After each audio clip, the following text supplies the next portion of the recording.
wararka ay warbaahinta caalamku sii daynayaan ee sheegaya in dhakhaatiirtii kubaanka ahayd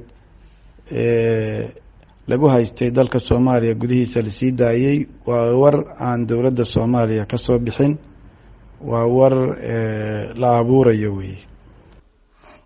ka dowlad ahaan maxaad kala socotaan xaaladii halka ay ku sugan yihiin dhakhaatiirtaasi?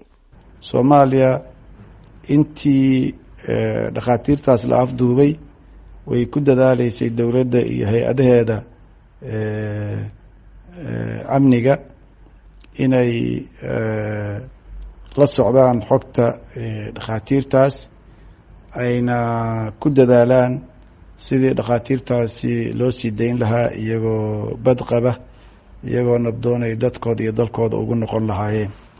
waa dadaal iyo mas-uuliyad ay dowladda Soomaaliya isa saartay.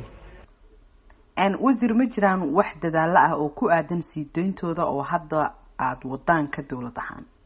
dowladda Soomaaliya si joogta ayay ula xiriirtaa mas-uuliyiinta Kuuba oo la wadaagtaa hadba xaalka dhakhaatiirtaas wixii wara oo laga hayo.